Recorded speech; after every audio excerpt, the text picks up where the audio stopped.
and in blind fury he slammed his fist against the desk, sending papers skittering like frightened birds. For the first time in 2 decades of hard wins and headlines, Alexander felt small, smaller than the sterile chair beneath him, smaller than the plastic wristband circling his daughter's arm down the hall. His wealth, his power, none of it could buy her another sunrise. The door behind him clicked. A trembling voice rose from the corner where she'd been standing, quiet as an apology. "Please," said Lila Jackson, the black maid who had made this family a home. Hands that braided before school, hands that held thermometers at 3 a.m., hands that knew every lullaby by heart. "Test me. I want to try. If I can help Ava, please test me." Lila had rocked Ava through fevers and algebra and the awful quiet after the divorce. She knew the girl S laugh by pitch and the way fear made her tug the hem of a sweater. On paper, she kept house. In practice, she kept people upright. Alexander knew how to buy satellites. Lila knew how to hold a boundary and a child in the same breath. Dr. Harris outlined next steps, his tone steady as rain on glass. Blood type first, then HLA tissue match. Then cross-match to make sure Ava's antibodies wouldn't attack a gift. Meanwhile, Lila would meet a donor advocate who answered to her alone. No pressure, no promises, just a path. Outside the office window, Ava sat in a wheelchair, tracing a heart on the fogged glass with a finger that faltered halfway, fatigue stealing shape from hope. Alexander raised a hand to her, a father at the edge of a cliff, and mouthed, "I'm here." She tried to smile. Hospital days taught humility in plastic chairs. At dawn, phlebotomists filled vials like sunrise. By afternoon, dialysis hummed winter through clear coils while Lila cued Ava's favorite playlist and braided around IV lines with gentleness that looked like skill because it was. Alexander bought coffee for strangers because gratitude needed a face, learned nurses' names because names are a kind of prayer, and stopped pretending spreadsheets could soothe. Lila asked for risks to be said out loud. "Bleeding, infection, anesthesia, rare complications," Dr. Harris answered. "You'll live with 1 kidney. You'll need lifelong follow-up. The decision is entirely yours." Crossmatch returned negative. Good news written as the word no. O positive matched O positive. Imaging looked clean. Lila's heart was sound. When Marie, Ava's mother, called from San Francisco, there was no fight left, only a thin rope of love stretched between coasts.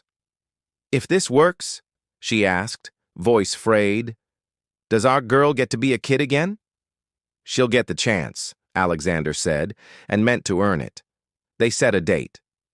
PR teams sniffed for headlines. Alexander ignored the cameras and signed a new company policy instead. Paid leave for living donors, travel coverage, lifelong checkups, no questions asked. "This isn't charity," he told his board. "It's civilization." 2 nights before surgery, Lila and Ava watched the river stitch silver on black from the pediatric lounge. "Are you scared?" Ava asked. "Yes," Lila said, "which means love is awake." Alexander visited the chapel and learned how to pray without bartering. No deals, no performance, only names and please and let me. An ethics officer met him in a small room and said the law out loud. No compensation tied to donation. Respect, not reward. He signed with a pen that felt heavier than a contract, then walked the evening halls until memory ambushed him. 5-year-old Ava, with sugared cheeks and a scraped knee, Lila blowing on the sting as if it were hot metal and whispering, "Brave doesn't mean it doesn't hurt." He had been in Beijing then, apologizing to a cartoon lion on a pajama shirt because he didn't know how to apologize to a child. Surgery morning moved like a river of competence. Caps, clipboards, measured steps. Lila lay on a gurney with a blue cap over her braids, IV whispering, skin the shade of warm cocoa against the spare white sheet. "Are you sure?" Anesthesia asked. "I've been sure since her first fever," she replied. and Alexander kissed her forehead, unarmored and wordless. They rolled Ava next. Dr. Harris offered the smallest nod before the doors sealed them in separate rooms, dividing the day into before and after. Waiting bent time. Marie arrived rain-damp and sat beside Alexander without reopening old wars. Silence became a bridge instead of a rink for blame. A resident came by. "Ms. Jackson is stable. The kidney looks excellent. We're moving now." They wheeled Lila past. She mouthed, "Pay attention," like a holy instruction, and he nodded like a student. Lights erased shadows in the pediatric OR. The nurse guided him back as if leading a man from a cliff. By noon, Dr. Harris returned, eyes smiling above the mask line. "She's out," he said. "The kidney pinked up immediately. Urine output is strong." Alexander folded, sobs unbeautiful and holy, and Marie held him like the present had finally convinced the past to be useful.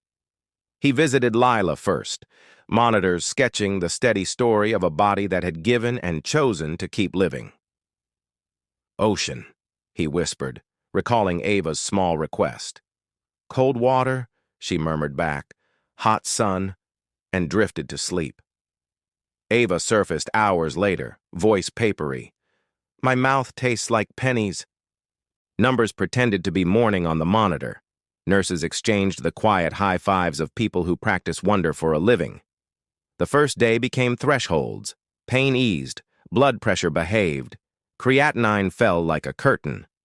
Alexander learned to say tacrolimus and mycophenolate without tripping, set alarms, washed his hands like a priest at Vespers, and realized schedules are miracles disguised as chores.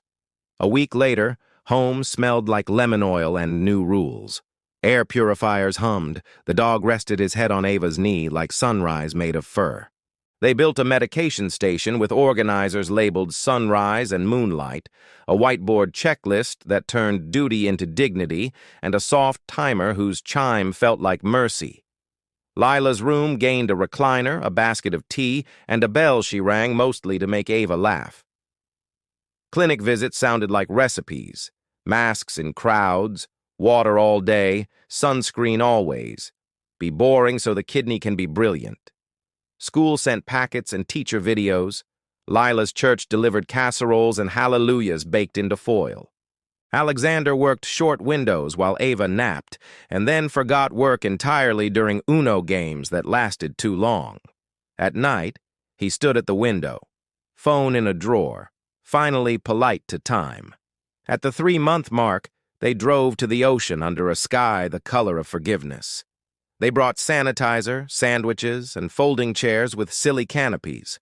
Lila settled like a queen and told Alexander to stop hovering. "Doc says Wade," he warned. "Doc isn't here," Ava teased, but honored the rules. The first touch of water startled her into laughter, and she let the tide lift her calves before stepping back, careful and triumphant. Around her neck, a small silver charm shaped like a bean, engraved LJ, caught the sun. A quiet medal for 2 hearts that had refused to quit. "Ready?" she called, and from the chair Lila cupped her hands and answered, "Pay attention."